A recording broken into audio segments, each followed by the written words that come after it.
Hello students. आज हम लोग एनसीईआरटी क्लास 10 की साइंस बुक से चैप्टर नंबर 2 पढ़ेंगे, जिसका नाम है acids, basis and salt. Acid, base and salt के बारे में हम लोग क्लास 6 में पढ़े हैं, 7 में पढ़े हैं, 8 में पढ़े हैं, 9 में भी पढ़े हैं। अब हम लोग दोबारा उसे क्लास 10 में पढ़ेंगे। इस चैप्टर में हमें ये बताया गया है कि जैसा कि हम लोग पिछले क्लासेस में पढ़े थे कि किसी भी खाने के चीज़ में, पदार्थ में अगर खट्टा या कड़वा स्वाद आता है तो उसमें एसिड और बेस ये दोनों ही मौजूद होते हैं। ठीक है। You have learned in previous classes that the sour and bitter taste of food are due to acid and base respectively present in them. मैंने बताया था अभी कुछ देर पहले ही कि हम लोग पहले क्लासेस में ये सारी चीज़ें पढ़े हैं। अब आगे बढ़ते हैं। If someone in the family is suffering from problem of acidity after over eating, which of the following would you suggest as a remedy. अगर घर में किसी भी सदस्य को अगर ज़्यादा खा लेने के कारण एसिडिटी हो जाती है तो हम नीचे दिए गए कुछ उपायों में से कौन सा उपाय हम लोग करेंगे। सबसे पहला है लेमन जूस, नींबू का रस पियेंगे। नंबर 2 विनीगर, विनीगर सॉल्यूशन लेंगे। या फिर नंबर 3 बेकिंग सोडा सॉल्यूशन लेंगे। तो इसका आंसर जो है आप हमें कमेंट बॉक्स में लिखकर बताइएगा। Which property did you think of while choosing the remedy. कौन सी प्रॉपर्टी का हम इस्तेमाल करेंगे, उसमें से कोई भी एक रेमेडी चूज कर रहे हैं उसके लिए। Surely you must have used your knowledge but the ability of acids and bases to nullify each other etcetera. जैसा कि हम लोग अपने बुद्धि का इस्तेमाल करते हैं, ज्ञान का इस्तेमाल करते हैं इस सॉल्यूशन को चुनने के लिए, तो सबसे पहले हम क्या करेंगे, एसिड और बेस की एबिलिटी को जानेंगे कि उसकी क्षमता कितनी है, क्या है। Recall how we tested sour and bitter substances without tasting them. थोड़ा याद करते हैं कि किस तरह से हम लोग खट्टा और कड़वे पदार्थों को हम लोग बिना चखे टेस्ट करते थे। You already know that acids are sour in taste and change the color of a blue litmus to red, whereas the base are bitter and change the color of the red litmus to blue. जैसा कि हम लोग पहले पढ़े थे class 7-8 में कि acid जो है वो स्वाद में खट्टा होता है और वो ब्लू लिटमस पेपर को रेड लिटमस पेपर में चेंज कर देता है, जबकि बेस जो होता है वो कड़वा होता है स्वाद में और वो रेड लिटमस पेपर को ब्लू लिटमस में चेंज कर देता है। Litmus is a natural indicator, turmeric is another such indicator. Litmus paper जो होता है वो केमिकली उसको बनाया जाता है, ये बाहर स्टोर में पाए जाते हैं, पर आमतौर पर घर पे जो हम लोग लिटमस के रूप में इस्तेमाल करते हैं वो है टर्मरिक यानी हल्दी, उसका इस्तेमाल करते हैं इंडिकेटर के तौर पर। Have you noticed that a stain of curry on a white cloth becomes reddish brown when soap, which is basic in nature, is scrubbed on it। क्या तुमने कभी ध्यान दिया है किसी सफ़ेद कपड़े पर अगर हल्दी गिर जाता है या हल्दी का दाग लग जाता है तो उस पर जैसे ही हम लोग साबुन का इस्तेमाल करते हैं तो वो कलर, मतलब हल्दी का कलर जो है वो रेड या ब्राउन कलर में कन्वर्ट हो जाता है, क्योंकि साबुन जो होता है वो बेसिक होता है नेचर में। It turns yellow again when the cloth is washed with plenty of phenolphthalein to test the no sorry sir plenty of water। जब हम लोग उस साबुन लगे हुए कपड़े पर बहुत ज़्यादा मात्रा में पानी का इस्तेमाल करते हैं धोने के लिए तो फिर से उसका रंग वापस पीला हो जाता है। You can also use synthetic indicator. अगर हम चाहें तो सिंथेटिक इंडिकेटर का इस्तेमाल कर सकते हैं, जैसे methyl orange and phenolphthalein to test for acid and base. Methyl orange का इस्तेमाल कर सकते हैं या फेनोल्फ्थेलिन का इस्तेमाल कर सकते हैं एसिड और बेस को टेस्ट करने के लिए। In this chapter we will study the reactions of acids and bases, how acids and bases cancel out each other's effect, and many more interesting thing that we use and see in our day to day life. इस chapter में हम जानेंगे किस तरह से acid और base जो है वो एक दूसरे के असर को काटते हैं। ठीक है, और हम लोग और भी बहुत सारे इंटरेस्टिंग बातों को जानेंगे जो हमारे रोज़मर्रा की ज़िंदगी में इस्तेमाल किए जाते हैं। अब आते हैं नेक्स्ट पेज में। इसमें कुछ क्वेश्चंस दिए गए। You have been provided with 3 test tubes. इसमें आपको जो है 3 टेस्ट ट्यूब दिए जा रहे हैं। क्वेश्चन में ऐसा कहा गया है, one of them contains distilled water and the other two contains acid solution and basic solution respectively. मतलब हमारे पास 3 टेस्ट ट्यूब दिए गए हैं, जिनमें से एक में डिस्टिल्ड वाटर है और 2 टेस्ट ट्यूब्स में से एक में एसिड है, एसिड सॉल्यूशन है, और दूसरे में बेसिक सॉल्यूशन है। If you are given only red litmus paper, how will you identify the content of each test tube. तो अगर हमारे पास एक ही लिटमस पेपर दिया गया, वो भी रेड कलर का, तो हम कैसे पता करेंगे कि कौन सा एसिड है और कौन सा बेस है। इसका आंसर मैं अगली वीडियो में पोस्ट कर दूंगा। इसके बाद पढ़ते हैं understanding the chemical properties of acids and base. अब हम लोग जानेंगे कि केमिकल प्रॉपर्टी क्या होती है एक एसिड की और एक बेस की। Acids and bases in laboratory. Activity 2.1 में बताया गया, collect the following samples of the science laboratory, hydrochloric acid, sulphuric acid, nitric acid, acetic acid, sodium hydroxide, calcium hydroxide, potassium hydroxide, manganese hydroxide and ammonium hydroxide. इन सभी chemicals को हमें science के lab से collect करना है। Put a drop of each of above solution and watch glass and test with a drop of the following indicators as shown in table 2.1। अच्छा, इस एक्टिविटी को करने से पहले हमें इस बात को ध्यान देना चाहिए कि अगर हम अकेले कर रहे हैं तो बड़ी सावधानी से करना चाहिए, और नहीं तो हमें टीचर की सहायता से करनी चाहिए, क्योंकि कभी भी कोई भी ये सारे जो एसिड्स दिए गए हैं इससे नुकसान पहुंच सकता है। इसलिए हमें कोई भी एक्सपेरिमेंट करना है या कोई भी एक्टिविटी को करना है तो उसके लिए टीचर की निगरानी में करना बहुत ज़रूरी है, ताकि टीचर आपकी सहायता कर सकें। तो कहा जा रहा है कि इन सभी सॉल्यूशंस को एक एक करके ड्रॉप बाय ड्रॉप हमें डालना है, हर सॉल्यूशन का एक एक ड्रॉप निकाल कर डालना है, और उस पर क्या करना है, इंडिकेटर्स को भी डालना है ताकि हमें पता लगे कि वो क्या है। देखो यहाँ पर लिखा हुआ है टेबल 2.1 में फर्स्ट में लिखा हुआ है सैम्पल सॉल्यूशन क्या है। जो सॉल्यूशन हम ले रहे हैं उसका सैम्पल के तौर पर नाम लिख देंगे, रेड लिटमस सॉल्यूशन डालेंगे उसके ऊपर, उसका क्या असर दिखेगा उसको यहाँ नोट डाउन करना है। उसके बाद ब्लू लिटमस पेपर का इस्तेमाल करना है, फेनोल्प्लैथीन सॉल्यूशन का इस्तेमाल करना है, मिथाइल ऑरेंज सॉल्यूशन का भी इस्तेमाल करना है।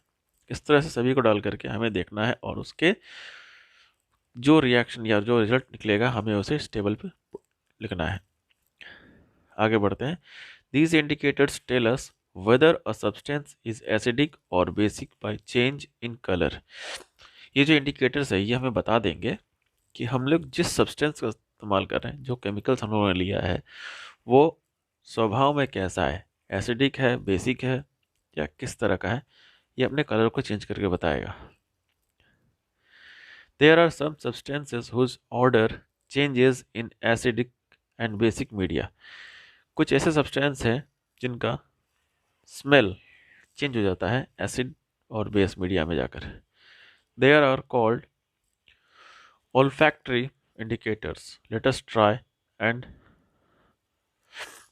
out some of these indicators। इस indicators के बारे में हमें जानना है। ये एक्टिविटी 2.2 में दिया हुआ है, इसे आप पढ़ लीजिएगा, और उसके बाद कोई भी डाउट होगा तो मुझे कमेंट बॉक्स में पूछ लीजिएगा। Which of these, vanilla, onion, clove, can be used to olfactory indicators on the basis of your observation। ऊपर जो एक्टिविटी में बताया गया है इसके आधार पर हमें क्या दिखाई दिया है इसके बारे में हमें बताना है। Let us do some more activities, understand the chemical properties of acidic and basic. Activity 2.3 को पढ़ लेते हैं। How do acid and base react with metals. मतलब इसमें जो टॉपिक दिया गया है, किस तरह से एसिड और बेस जो है वो रिएक्ट करते हैं मेटल्स के साथ। देखिए इसमें फर्स्ट में लिख दिया है, चेतावनी दे दिया है, caution, this activity needs the teachers assistance. मतलब इस एक्टिविटी को करने से पहले हमें टीचर की राय ले लेनी चाहिए। लिखा हुआ है, set the apparatus as shown in figure 2.1। Figure 2.1 में जिस तरह से हमें अरेंजमेंट दिखाया गया है सारे चीज़ों का, हमें उस तरह से इसे रखना है। ठीक है, अब हम पढ़ते हैं आगे। Take about 5 ml of dilute sulphuric acid. Sulphuric acid बहुत ही खतरनाक होती है, इससे बड़ी सावधानी से लेना चाहिए और इस्तेमाल करना चाहिए। ये मोस्ट रिएक्टिव सब एसिड है। हमें 5 ml डाइल्यूट सल्फ्यूरिक एसिड लेने के लिए कहा है, वो भी एक टेस्ट ट्यूब में। और उसमें क्या कहा है कि जिंक ग्रैन्यूल्स को डालने के लिए कहा गया है, जिंक के कुछ टुकड़ों को डालने के लिए कहा गया है। What do you observe on the surface of zinc granules. जब जिंक ग्रैन्यूल्स को डाला जाता है तो उस पर क्या नज़र आता है, हमें वो देखने के लिए कहा गया है। Pass the gas being evolved through the soap solution. और सोप सॉल्यूशन से हमें उस गैस को पास कराने के लिए कहा गया है, जो कि नीचे दिए गए डक्ट के ज़रिए एक सोप सॉल्यूशन में आकर उस गैस को रिलीज़ कर रहा है, जो कि बड़े बड़े बबल्स के रूप में बाहर निकल रहे हैं। और उन बबल्स को जब जलती हुई मैचस्टिक या फिर कैंडल के पास रखते हैं तो वो ब्रस्ट करता है। ठीक है, मतलब पॉप साउंड देता है, पटाखे, छोटी मोटी पटाखे से आवाज़ आती है। Why are bubbles formed in the soap solution. क्यों बबल्स बन रहे हैं, बबल्स बन रहे हैं उस सोप के सॉल्यूशन में। वाई आर बबल्स फॉर्म्ड हो गया। Take a burning candle near a gas filled bubbles. और उस गैस से भरे हुए बबल्स के पास जाकर के हमें एक गुब्बा जलती हुई मोमबत्ती या फिर मैचस्टिक का इस्तेमाल करना है। What do you observe. आपने क्या देखा। Repeat this activity with some more acids like HCl, hydrochloric acid, HNO3 and CH3COOH। इन सभी गैस एसिड्स का भी हमें इसे ट्राई करना चाहिए। Are the observations in all the cases the same or different. इसमें जो भी हमें परिणाम नजर आया, क्या सभी के सभी एक जैसे थे या कुछ इसमें अलग भी था। Note that the metal in the above reactions displaces hydrogen from the acid। इस बात को हमें ध्यान देना चाहिए, ऊपर जो मेटल दिया गया है ये क्या करता है, डिस्प्लेस करता है, हटा देता है हाइड्रोजन को। कहाँ से, एसिड से। तब जाकर के वो हाइड्रोजन गैस जो है वो बबल्स के रूप में बाहर निकलता है और वो पॉपअप के साउंड से बाहर निकलता है। This same as hydrogen gas, और ये हाइड्रोजन गैस के रूप में बाहर निकलता है। The metal combines with the remaining part of the acid and forms a compound called a salt. और जो मेटल जो है वो पूरी तरह से जाकर के उस एसिड के साथ मिल जाता है और एक कंपाउंड तैयार करता है, एक मिश्रण तैयार करता है, इसे हम लोग सॉल्ट कहते हैं। Thus, the reaction of a metal with an acid can be summarized as।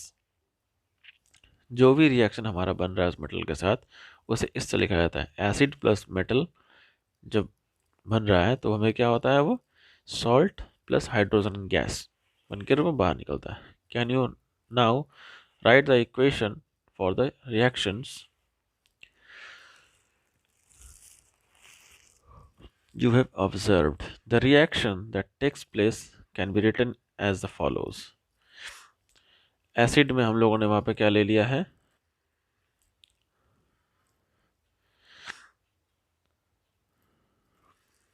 2NaOH plus Zn, मतलब सोडियम हाइड्रो ऑक्साइड हमने लिया है। ठीक है, 2 ml है इसलिए सामने देखो 2 लिखा हुआ है, प्लस Zn मतलब जिंक लिया गया है। जब मिलाया गया तो सोडियम जिंक कैट बन गया और साथ में हमारा हाइड्रोजन गैस रिलीज हो गया। You find again the hydrogen is formed in the reaction, however such reactions are not possible with all metals. इसमें क्या हुआ, इसमें हमारा हाइड्रोजन गैस जो है वो बना रिएक्शन के दौरान, मगर कभी कभी ऐसा होता है कि ऐसा रिएक्शन संभव नहीं हो पाता है कुछ एक क्षेत्रों में, कुछ एक मेटल्स के लिए। How do metal carbonate and metal hydrocarbonates react with acid? किस तरह से मेटल कार्बोनेट्स और मेटल हाइड्रोकार्बोनेट्स जो है रिएक्ट करते हैं एसिड्स के साथ? तो इसके लिए भी नीचे एक एक्टिविटी दिया गया है, इसमें बताया गया है कि किस तरह से हम लोग इसे कर सकते हैं। एक्टिविटी 2.5 में बोला गया है take 2 test tubes, 2 test tube लेने के लिए कहा गया है और उसमें मार्क करने के लिए कहा गया है test tube A and test tube B. Take about 0.5 gram of sodium carbonate, NaCO3 लेने के लिए कहा है, Na2CO3 लेने के लिए कहा गया 0.5 gram in a test tube A, test tube A में डालेंगे, and about 5 gram of sodium hydrocarbonate NaHCO3 लेने के लिए कहा गया है किसमें, टेस्ट ट्यूब नंबर बी में। Add about 2 ml of dilute hydrochloric acid to both the test tube, दोनों टेस्ट ट्यूब में हमें क्या कहा है, 2 ml डाइल्यूट हाइड्रोक्लोरिक एसिड डालने के लिए कहा गया दोनों टेस्ट ट्यूब्स में, ए एंड बी में। व्हाट डू यू ऑब्जर्व, आपको क्या दिखा, pass the gas produced in each case through a lime water, lime water means चूना पानी से के जरिए होकर उसे पास करने के लिए कहा गया। Calcium hydroxide solution as shown in figure 2.2 and record your observation. इस फिगर में देखिए, ध्यान से दिखाई दे रहा है कि एक स्टैंड में टेस्ट ट्यूब ए को लगा हुआ है, उसमें कार्बन डाइऑक्साइड गैस है और डाइल्यूट हाइड्रोक्लोरिक एसिड है और नीचे सोडियम कार्बोनेट रखे गए हैं, और दूसरे में क्या है, एक 2 पाइप निकले हुए और एक में हमारा एक डिलीवरी ट्यूब लगा करके टेस्ट ट्यूब को रखा गया है, इसमें कैल्शियम हाइड्रोक्साइड है। अब रिएक्शन जो है उसके बारे में देखते हैं। टेस्ट ट्यूब ए, Na2CO3 मतलब सोडियम क्लोराइड जो है वो ले रहे हैं और हमें सोडियम कार्बोनेट है और उसे रिएक्ट कराया जा रहा है 2HCl से यानी हाइड्रोक्लोरिक एसिड के साथ, तो बन रहा है 2NaCl plus H2O plus CO2 gas.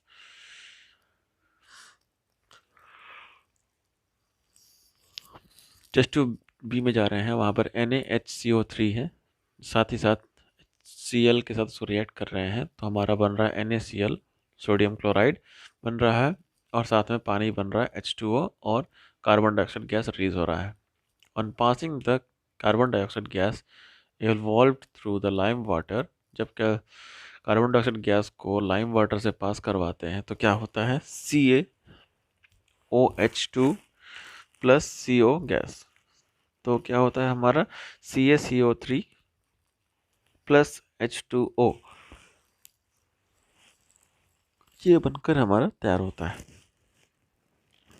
Next, on passing the excess carbon dioxide the following reactions take place, जब बहुत ज़्यादा मात्रा में जब कार्बन डाइऑक्साइड गैस फॉर्म हो जाता है तो उसे जब रिएक्ट कराते हैं तो क्या होता है, CaCO3 plus H2O plus CO2 gas, तो बन रहा है Ca ब्रैकेट में HCO3 ब्रैकेट क्लोज होल का है बेस 2, मतलब क्या है, ये जो सब्सटेंस बन रहा है ये पानी में इजीली घुल जाने वाला सब्सटेंस बन रहा है। Lime, chalk and marble are different forms of calcium carbonate, चूना, चॉक या मार्बल ये जो होते हैं ये अलग अलग तरह से कैल्शियम कार्बोनेट का रूप में प्रेजेंट किया जाता है। All metal carbonates and hydrocarbonates react with acid to give a corresponding salt, carbon dioxide and water. जितने सारे मेटल है कार्बोनेट्स हैं जो वो या हाइड्रोकार्बोनेट्स हैं, इन्हें जब रिएक्ट कराया जाता है एसिड के साथ तो इसके साथ साथ क्या बनता है, एक सॉल्ट सॉल्यूशन तैयार होता है और साथ ही साथ कार्बन डाइऑक्साइड गैस और पानी भी बनकर तैयार होता है। Thus the reaction can be summarized as, इस रिएक्शन को इस तरह से लिखा जा सकता है, metal carbonate oblique metal hydrocarbonate plus acid जब रिएक्ट करा जाते हैं तो salt plus carbon dioxide plus water बनकर फॉर्म होता है। How do acids and bases react with each other, किस तरह से एसिड बेस जो है एक दूसरे के साथ रिएक्ट करते हैं, कैसे। Take 2 ml of dilute NaOH solution in a test tube and add 2 drops of phenolphthalein solution। कहा जा रहा है 2 ml डाइल्यूट NaOH सॉल्यूशन लेने के लिए कहा गया है टेस्ट ट्यूब में, और उसमें 2 ड्रॉप फेनोल्फ्थालीन सॉल्यूशन को डालने के लिए कहा गया है। What are the colour of the solution? उस सॉल्यूशन का कलर क्या होगा? Add dilute HCl solution to the above solution drop by drop, और हमें क्या करेंगे, HCl सॉल्यूशन को हम लोग बूंद बूंद करके डालेंगे। Is there any colour change of the reaction mixture? जब दोनों एसिड्स को मिलाया जा रहा है तो उसमें क्या कोई रंग का परिवर्तन हो रहा है? हमें ये ध्यान देना है। Why do the colour of phenolphthalein change after the addition of an acid? क्यों क्यों रंग में बदलाव आता है जब फेनोल्फ्थालीन सॉल्यूशन में एसिड को डाला जाता है? Now add few drop of NaOH to the above mixture, और ऊपर के जब मिक्सर जो तैयार हुए हैं उसमें NaOH के सॉल्यूशन से कुछ ड्रॉप को डालने के लिए कहा गया है। Does the pink colour of phenolphthalein reappear? क्या उसमें फेनोल्फ्थालीन का जो कलर था पिंक, क्या वो वापस से आ गया है?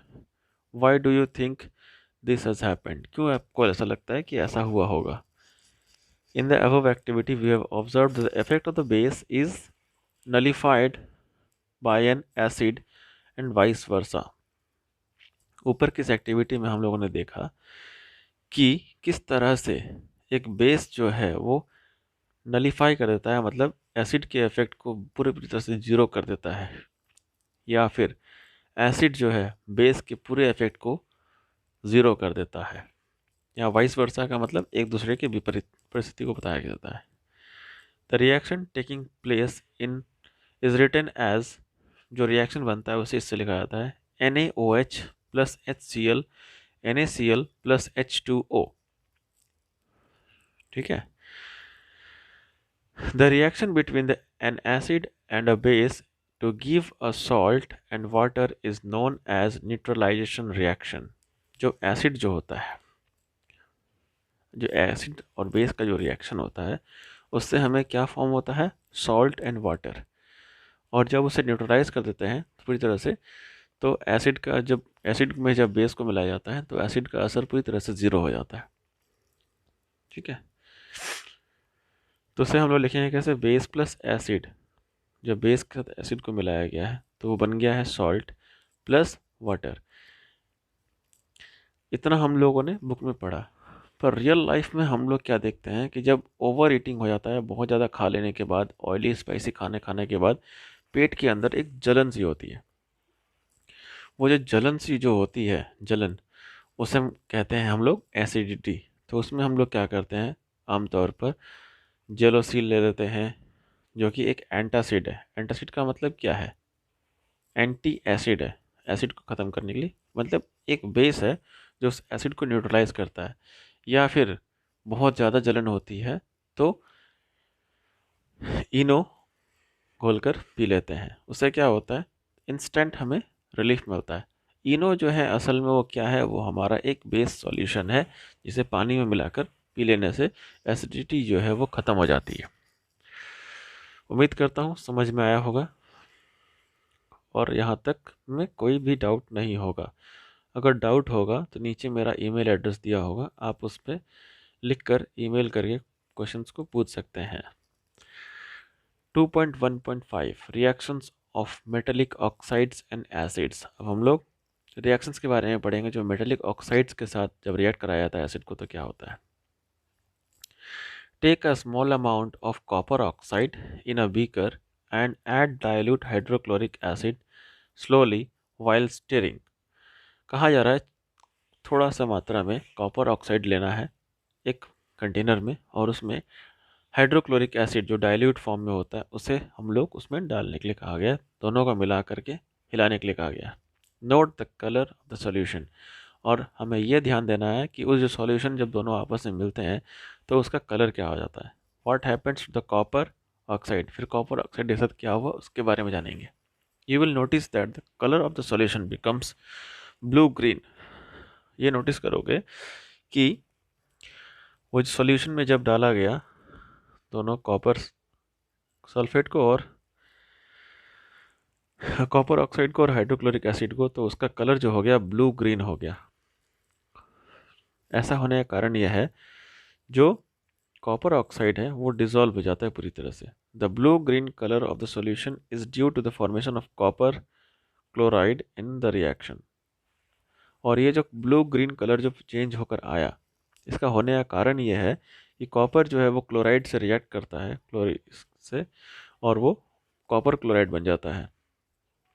The general reaction between a metal oxide and an acid can be written as, ये एक जनरल रिएक्शन है जो कि मेटल ऑक्साइड के साथ एसिड का होता है, और उसे ऐसे लिखते हैं, metal oxide plus acid equals to salt plus water. Now write the balance and equations for the above reaction, since metallic oxides react with acid to give salt and water, similar to the reactions of a base with an acid metallic oxides and said to be basic oxides। अब हम लोग इस equation के balance को लिखने के लिए कोशिश करेंगे, जिसमें मेटेलिक ऑक्साइड से जिसको रिएक्ट कराया जा रहा है एसिड के साथ, ताकि हमें सॉल्ट और वाटर मिलता है। ठीक है, तो आगे चलते हैं। 2.1.6 reaction of a non metallic oxide with base. अब हम लोग क्या करेंगे, नॉन मेटेलिक ऑक्साइड को रिएक्ट कराएंगे किसके साथ, बेस के साथ।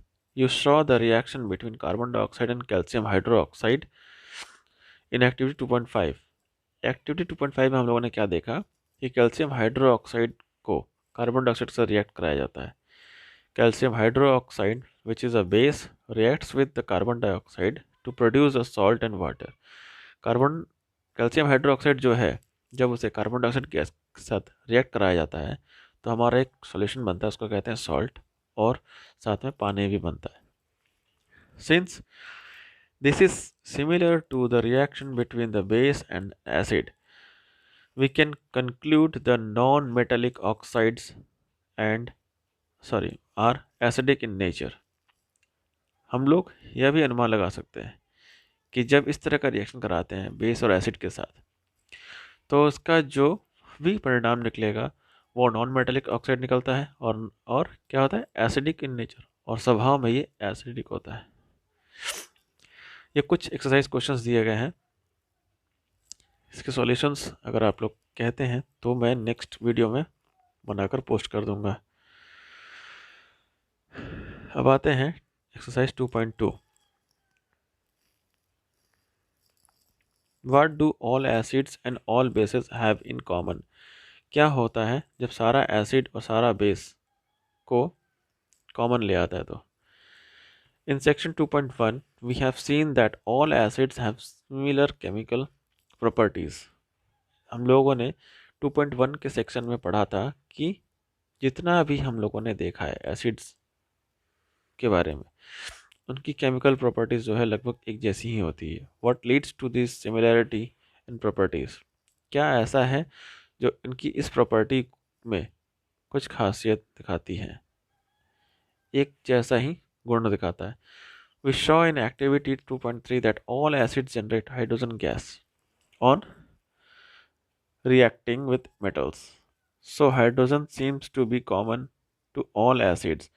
Let us perform an activity to investigate whether all compounds containing hydrogen are acidic।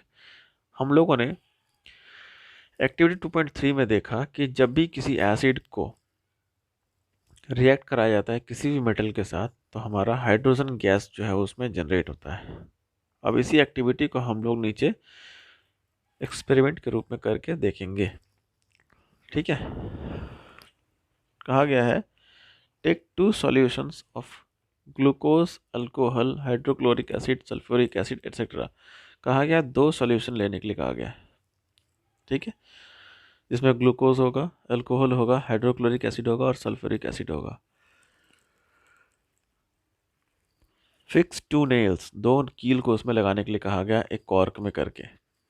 And place the cork in 100 ml beaker, और एक 100 ml के बीकर लेना है और उसमें हमें उस कॉर्क के साथ दोनों नेल्स को डालना है। Convert the nails, connect the nails to the two terminal of a 6 volt battery. 6 volt की बैटरी लेनी है और उसके साथ हमें दोनों नेल्स को कनेक्ट कर देना है वायर के साथ। और उसके साथ ही क्या होगा, उसमें वायर में एक बल्ब भी लगा होगा और एक स्विच का भी इस्तेमाल करेंगे। Now pour some dilute hydrochloric acid in the beaker and switch on the current. अब हमें क्या करना है, उस कंटेनर में हाइड्रोक्लोरिक एसिड को डालना है और उसके बाद स्विच को ऑन कर देना है, जैसे कि फिगर 2.3 में दिखाया जा रहा है। Repeat the dilute sulphuric acid, what do you observe. और हमें क्या करना है, हाइड्रोक्लोरिक एसिड को रिपीटेडली उसमें मिलाते जाना है और देखना है क्या हो रहा है। Repeat the experiment separately with glucose and alcohol solution. और इसी एक्सपेरिमेंट को हमें फिर से रिपीट करना है ग्लूकोज अल्कोहल सॉल्यूशंस के साथ। और आपने क्या देखा उसको लिखना है। Does the bulb glow in all cases, क्या सारे केस में वो बल्ब क्या जलता है। The bulb will start glowing in the case of acid as shown in figure 2.3, but you will observe that glucose and alcohol solution do not conduct electricity। हम लोगों ने इस एक्टिविटी में क्या देखा 2.3 में, फिगर 2.3 में, कि बल्ब जो है वो ग्लो कर उठा, मगर जब भी हम लोग ग्लूकोज या फिर अल्कोहल सॉल्यूशन को उसमें डालते हैं तो वो इलेक्ट्रिसिटी को पास होने नहीं देता है, जिसके कारण क्या होता है, वो ब्रेक हो जाता है। Glowing of bulb indicates that there is a flow of electric current through the solution। जब उस घोल में, उस मिश्रण में लाइट जब जलने लगा, उसका मतलब क्या है, उसमें से हमारा इलेक्ट्रिसिटी पास हो रहा है। This electric current is carried through the solution by ions। और उस सॉल्यूशन के अंदर जो इलेक्ट्रिक करंट को जो पास कराया जा रहा है वो आयंस के जरिए पास कराया जाता है। Since the quotient present in acids is H plus, this suggests that the acids produce hydrogen ions in solution which are responsible for their acidic properties। जब भी हम लोग किसी एसिड के बारे में जानते हैं तो उसमें H प्लस आयन लिखा रहता है। दैट मीन्स क्या है, उस एसिड में हाइड्रोजन गैस मौजूद है।